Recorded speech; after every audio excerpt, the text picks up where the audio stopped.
You wake up more tired than when you went to bed. Not occasionally, but every single night. You drag yourself through the morning, that heavy fog clinging to your consciousness, and you wonder what's wrong with you. 8 hours of sleep should be enough. The sleep trackers say you're getting deep sleep. Your bedroom is dark, quiet, the temperature perfect. So why does it feel like you've been working all night? Because you have been. What I'm about to share with me will completely transform how you understand those 8 hours of unconsciousness. Your higher self, that expanded aspect of your consciousness that exists beyond the limitations of your physical form, doesn't rest when your body does. While you're lying there, eyes closed, breathing steady, your higher self is clocking in for its real work. And the place it goes, the things it does there, this is where everything you've been taught about sleep falls apart. Let me be direct with you. Sleep isn't downtime for your consciousness. It's not your brain filing away memories and your body repairing cells. I mean, yes, that's happening, but that's the cover story. That's the biological explanation that keeps you from asking deeper questions. The truth that's been hidden in plain sight across every mystical tradition, every ancient wisdom system, every shamanic culture. Your higher self leaves your body every single night and travels to a specific realm to do work that your physical incarnation cannot accomplish while awake. And here's what most people don't realize. You're exhausted in the morning because that work is real. It requires energy, consciousness, effort. Your higher self isn't just floating around in some peaceful void. It's engaged in active recalibration, downloading information, uploading your daily experiences, meeting with guides, participating in councils, learning, healing, planning, every night, but without fail. Now, before your logical mind dismisses this as metaphysical fantasy, let's talk about what happens to your brain between 2 and 4 in the morning.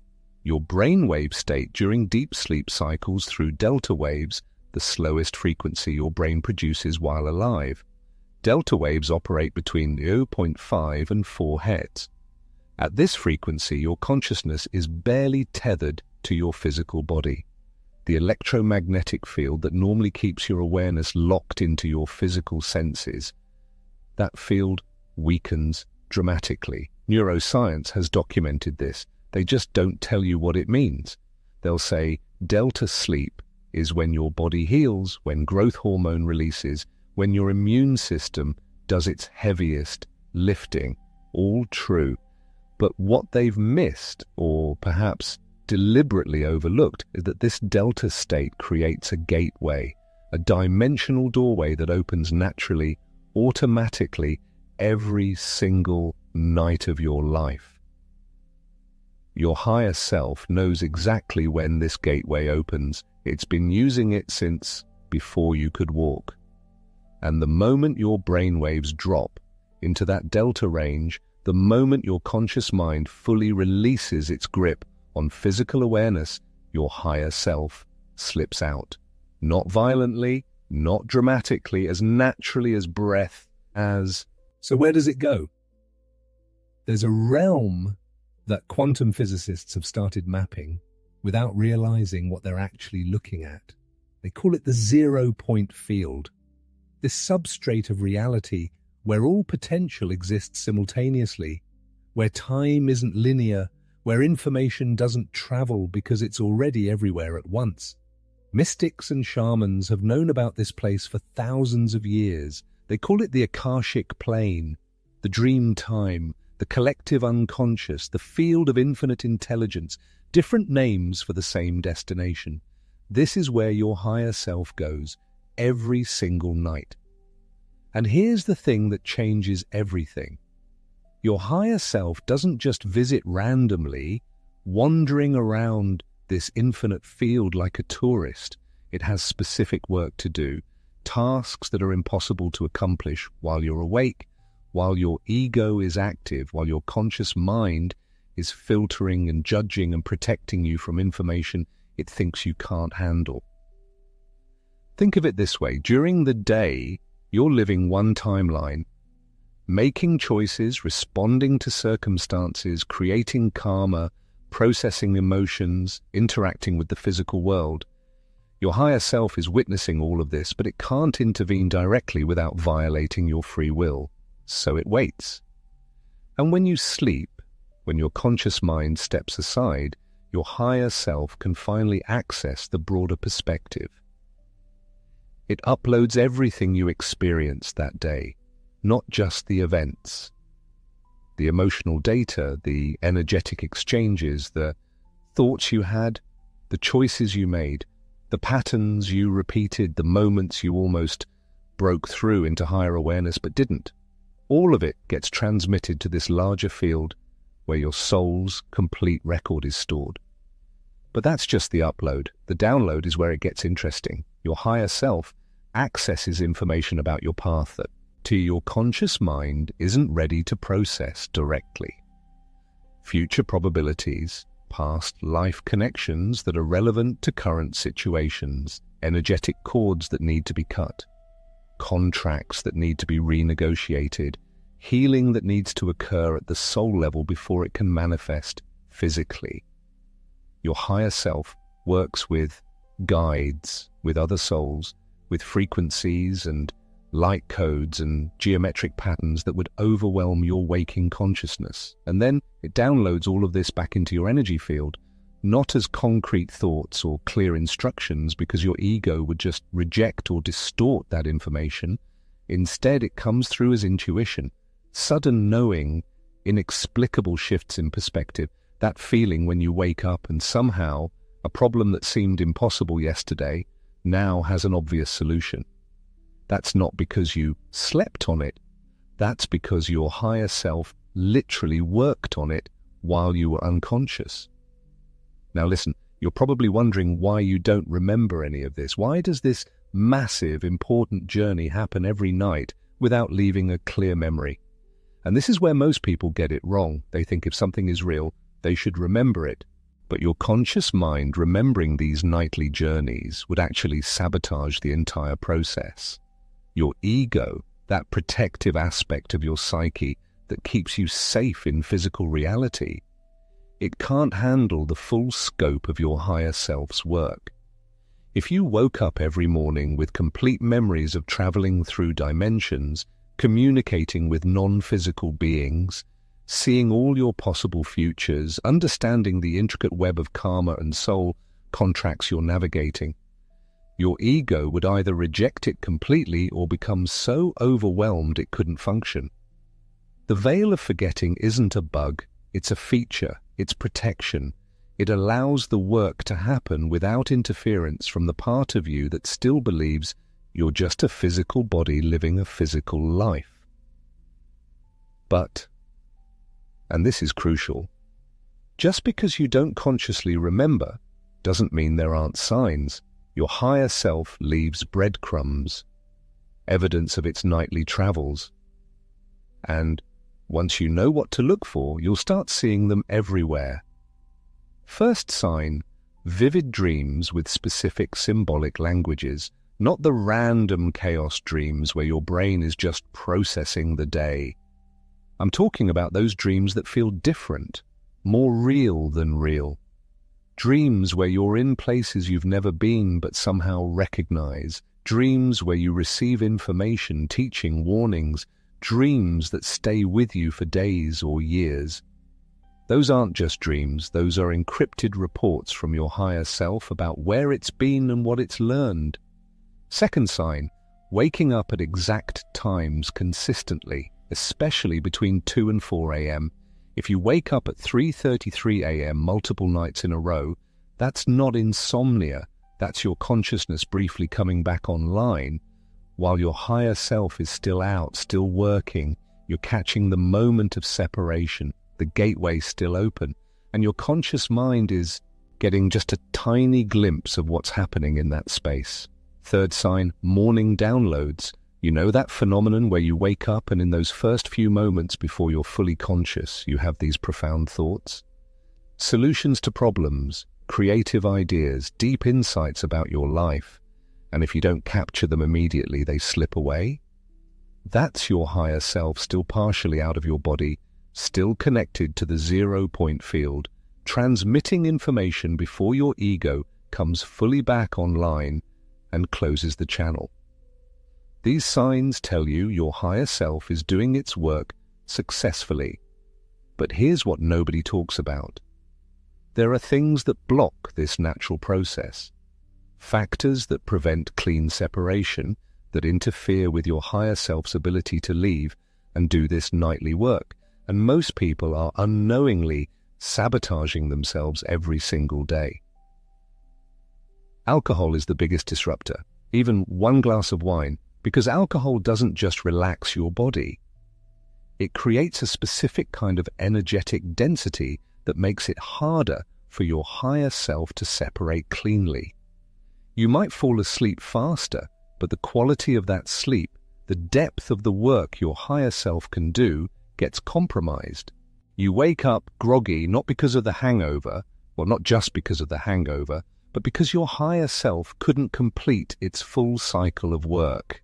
EMF exposure, especially right before bed, your phone next to your head, Wi-Fi router in your bedroom, these electromagnetic frequencies create interference in your biofield.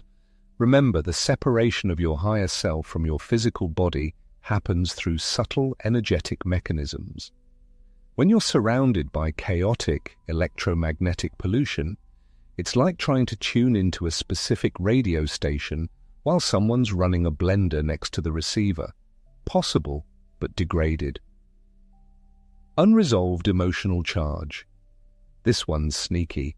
Going to bed angry, anxious, replaying arguments, spinning in fear about tomorrow. These intense emotional states keep your consciousness tethered to the physical mental realm. Your higher self can still separate, but it has to use energy maintaining your emotional stability while you sleep instead of doing its deeper work. It's like trying to travel while carrying heavy luggage. You can do it, but you can't go as far. And late night screen time, blue light is just the surface issue. The real problem is content consumption right before sleep. Scrolling social media, watching intense shows, reading news, engaging with information that activates your analytical mind. This keeps your brainwave state elevated. It prevents that smooth descent into delta. Your higher self has to wait longer for the gateway to fully open, which means less time for the actual work. But here's the beautiful part. Once you understand what's blocking the process, you can actively enhance it. You can create conditions that make it easier for your higher self to leave, to work, to download more efficiently. Pre-sleep protocol matters more than you think. An hour before bed, start dimming lights, not just overhead lights. All lights. Candlelight if possible. This signals your pineal gland to start producing melatonin, yes, but more importantly, it shifts your consciousness out of the harsh, alertness-demanding frequency of artificial light. You're creating an energetic transition zone between waking and sleeping. Clear your energy field, a simple practice.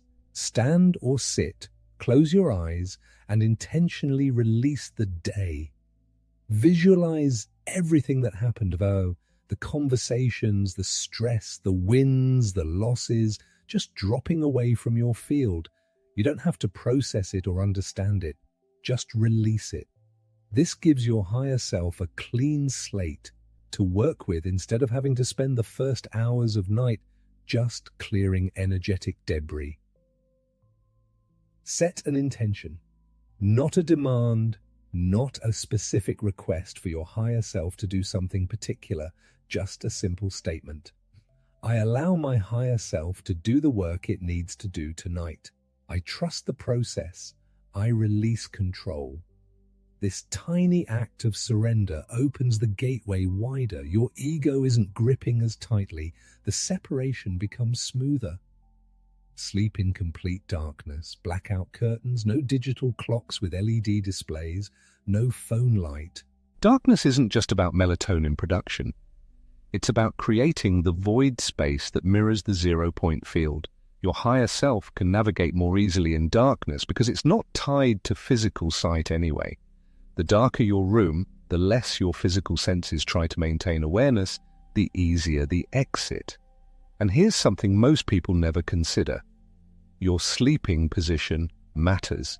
Sleeping on your back, arms at your sides or on your chest creates the most open channel for higher self travel. It's not coincidence that this is the classic position for astral projection, for shamanic journey work, for yogic sleep practices.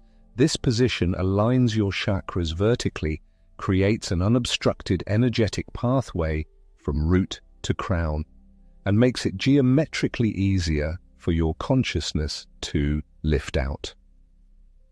Now, let's talk about what happens in the morning, because this is where most people lose everything their higher self accomplished during the night. That first window when you're waking up, that's sacred time. Your higher self is still partially out, still connected to the field, still transmitting. The absolute worst thing you can do is immediately grab your phone, check messages, scroll news, activate your analytical mind. The second you do that, you slam the door shut on any downloads that were still coming through. It's like unplugging a computer mid-transfer. The files get corrupted. Instead, and this is a practice that will change your life, stay still, don't move, don't open your eyes. Just be aware that you're waking. Notice what thoughts are present, what feelings, what images. Don't judge them or try to interpret them yet. Just notice. This is your higher self transmitting the final pieces of information before it fully reintegrates with your waking consciousness. Keep a journal next to your bed, not your phone, an actual physical journal. And in those first few minutes of waking, while you're still in that liminal space, write whatever comes.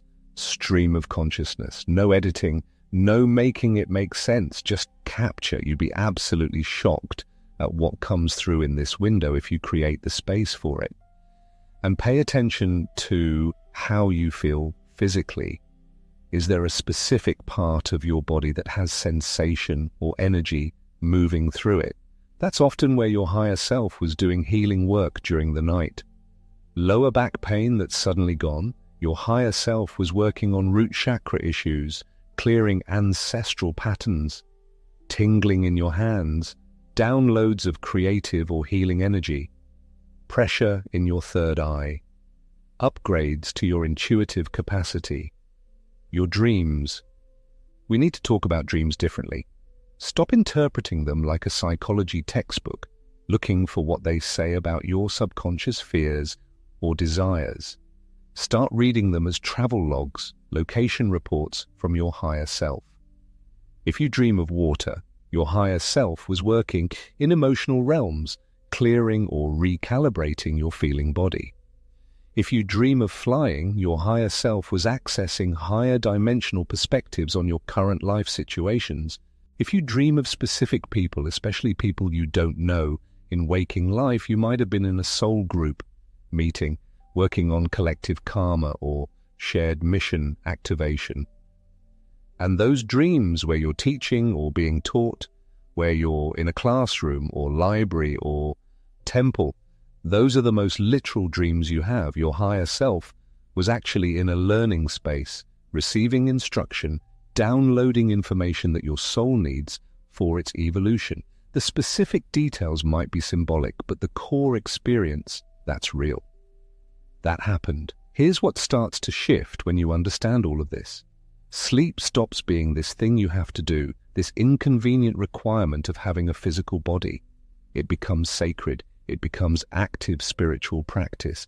8 hours every night where your higher self is doing work that would take lifetimes to accomplish in waking consciousness. You start to respect rest differently, not as laziness or wasted time, but as absolutely essential spiritual labor. You stop bragging about how little sleep you need. You stop viewing sleep as the enemy of productivity. because you realize that your higher self is being incredibly productive while you sleep, more productive than your ego could ever be. And you start to notice patterns. Nights after intense spiritual experiences or breakthroughs, you sleep harder, deeper, because your higher self has more integration work to do. Nights before major life events or decisions, you might sleep poorly, wake frequently, not because of anxiety, but because your higher self is doing advanced reconnaissance, mapping probabilities, preparing you energetically for what's coming. You also start to understand why certain life changes happen after periods of intense dreams or disrupted sleep. Your higher self was literally working overtime, processing at accelerated rates, making energetic shifts that then cascade into physical reality. The sleep disruption wasn't random, it was evidence of heavy construction happening in your energy field. And here's something that might blow your mind. Sometimes your higher self brings back passengers, not entities or attachments, nothing negative, but frequencies, codes, information packets from other beings or consciousness systems that you're meant to anchor into physical reality. You wake up and you're different. You think differently. You see things you couldn't see before. Your creative capacity expands. New skills emerge seemingly out of nowhere. This isn't talent suddenly appearing. This is your higher self downloading specific frequencies during sleep and installing them in your consciousness. You didn't learn that thing. You remembered it, or you received it from the 0-point field, from guides, from your future self, from the collective intelligence that your higher self has access to every single night. Now, I want you to really sit with this. You are never alone. Even in the deepest, darkest, most isolated moments of your life, when you go to sleep, your higher self is out there connecting, meeting with other aspects of consciousness, participating in councils and gatherings that span dimensions, that include souls you've known across lifetimes, that include guides and teachers and aspects of source consciousness itself. Your loneliness is a waking state illusion. Your higher self is part of an unimaginably vast network of consciousness, and every night it reminds you of this at the soul level. Even if your ego wakes up feeling alone, your soul knows the truth. You are held, you are seen, you are part of something so much bigger. And the work your higher self does at night, it's not just for you, it's for the collective. When your higher self uploads your daily experiences to the field, that information becomes available to the entire web of consciousness.